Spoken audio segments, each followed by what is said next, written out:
अस्सलाम वालेकुम अबरार क्रैशी यूट्यूब देखने वालों को आज सोचा कि खुली फ़ज़ा में आपसे बात की जाए और आज बात करते हुए वर्ल्ड कप की याद आ गई। कुछ ऐसे लम्हे होते हैं कि आपको कुछ अच्छी चीज़ें याद रहती हैं, तो मैं आज बात करना चाहता हूँ, थोड़ा सा तकाबली जायज़ा लेंगे पाकिस्तान और इंग्लैंड की जो क्रिकेट का स्ट्रक्चर है, बाकी चीज़ें हैं, उसके हवाले से। देखें, पाकिस्तान के इस वक्त जो प्राइम मिनिस्टर हैं वो एक साबिक़ क्रिकेटर, वर्ल्ड कप के चैम्पियन और मुल्क को इस वक्त चला रहे हैं। और हम ये सोच रहे थे कि पाकिस्तान के अंदर जब इमरान खान साहब हुकूमत में आएंगे तो शायद पाकिस्तान की जो बिलखसूस क्रिकेट, जो खेलों के मैदान हैं, बाकी जो खेलों के सेक्शन हैं, फ़ुटबॉल, हॉकी, सारी चीज़ें बेहतरी की जानिब गमज़न होंगी। उसी तरफ जाते हुए उन्होंने कुछ डिसीजन लिए कि एहसान मानी, जो आईसीसी में बहुत अच्छा एक्सपीरियंस करके आए, फ़ॉरेन्स के अंदर उन्होंने काम किया, उनको चेयरमैन बनाया। फिर उसके बाद मैनेजिंग डायरेक्टर जो थे वो यूके से, जो ईसीबी इंग्लैंड क्रिकेट बोर्ड के साथ काम करते थे, वसीम खान, उनको लिया। वसीम खान के साथ मेरी काफ़ी, बल्कि पहला इंटरव्यू भी मैंने ही उनका किया था लंदन के अंदर।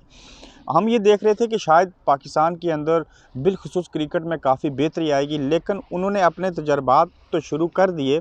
अब देखना ये है कि इंग्लैंड, जिसको होम ऑफ क्रिकेट कहा जाता है, यहाँ से क्रिकेट का आगाज़ हुआ और वसीम खान यहाँ काउंटी क्रिकेट के अंदर बड़ी अच्छी खिदमत अंजाम दे चुके हुए हैं। उन्होंने मलका जो क्वीन एलिज़ाबेथ हैं उनकी चैरिटी के लिए काउंटी क्रिकेट से 1 मिलियन पाउंड, बल्कि मेरे ख्याल से बड़े फिगर हैं, मिलियंस पाउंड उन्होंने इकट्ठे किए हैं उनकी चैरिटी के लिए क्रिकेट के ज़रिए। और बड़ी अच्छी मैनेजमेंट में वो बड़े अच्छे स्किल्स रखते हैं। अब वो बतौर मैनेजिंग डायरेक्टर हमने देखना है कि पाकिस्तान के अंदर उन्होंने क्या किया। उससे पहले थोड़ा सा आते हैं कि इंग्लैंड के अंदर से प्लेयर कैसे बिल्ड होते हैं। देखें, सबसे पहले यहाँ पे जो भी लोकल क्लब होते हैं किसी भी सिटी के अंदर या रीजन के अंदर या काउंटी के अंदर, वो बाज़ाब्ता तौर पे रजिस्टर्ड होते हैं। उनके स्टेप बाय स्टेप आगे लेके जाते हैं। फिर काउंटी क्रिकेट आती है और काउंटी क्रिकेट से वहाँ से प्लेयर इनको मिलते हैं और फिर जाके वो टीम का हिस्सा बनते हैं और बड़ा ज़बरदस्त मेरिट है इस मुल्क के अंदर। अब पाकिस्तान के अंदर वसीम खान ने उसी फार्मूले के ऊपर काम शुरू कर दिया है, जिसकी सबसे बड़ी एग्जांपल कि अभी आप T20 देख रहे हैं, डोमेस्टिक क्रिकेट हो रही है।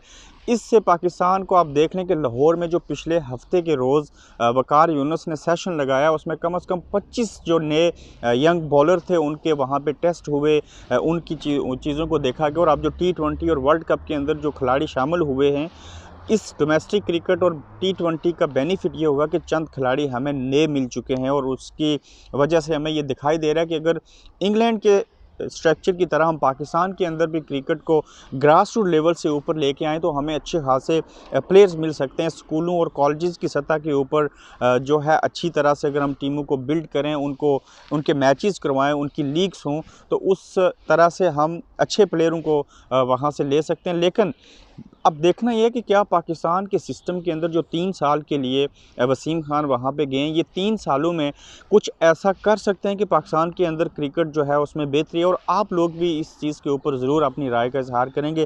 डोमेस्टिक क्रिकेट होने से और इस तरह की लीग से जैसे मैचेस हो रहे हैं, क्या आपको लगता है कि इससे पाकिस्तान का जो एक सफारशी कल्चर है, उसके बावजूद हम अच्छे जो प्लेयर हैं, फास्ट बॉलर हों चाहे बैट्समैन हों, उनको हम वहाँ से जनरेट कर सकते हैं कि नहीं? अब देखना ये है कि यस्टरडे सरफराज के ऊपर भी मैं बात फिर से करना चाहता हूँ कि वो सिंध की टीम जो थी वो एक तरह से क्वार्टर फाइनल हार गई और सरफराज को बड़ा सुनहरी मौका मिला था कि वो ना सिर्फ 50 स्कोर करते बल्कि टीम को जीत की तरफ लेके जाते। लेकिन वो एक मरतबा फिर से अपनी गलती को दोहराते हुए स्पिन बॉलर के सामने LBW हुए और वो आउट हो गए। काश वो अच्छी कारकर्दगी का मुजाहरा करते, टीम उनकी सेमीफाइनल में जाती, उनकी वजह से टीम जीतती, तो मेरे ख्याल से सरफराज को अच्छा खासा उसका बेनिफिट हो सकता था। लेकिन सरफराज को मौके मिले लेकिन अभी तक वो कुछ अपना आप दिखा नहीं सके।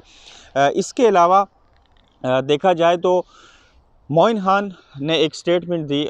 अगली वीडियो में मैं आपको बताऊंगा कि क्या वकार यूनुस, जिनके साथ कभी वसीम अकरम और कभी कोई और ज़्यादतियाँ करते रहे, और मिसबाह उल हक जो 5 साल बाहर रहे फिर खेलने के लिए आए, जो ज़्यादतियाँ उनके साथ होती थी, कहीं मिसबाह और वकार वही अपनी साथ होने वाली नाइंसाफ़ियों का बदला मौजूदा प्लेयर से तो नहीं ले रहे? ये एक बड़ा क्वेश्चन मार्क है। इसके ऊपर अगली वीडियो में बात होगी और मैं बाज़ाब्ता तौर पर मैं कोशिश करूँगी एक डॉक्यूमेंट्री बना के आपको बरतानिया के अंदर से जो क्रिकेटर हैं वो कैसे पैदा होते हैं और फिर उसको कंपेयर करेंगे पाकिस्तान के मौजूदा सिस्टम के साथ।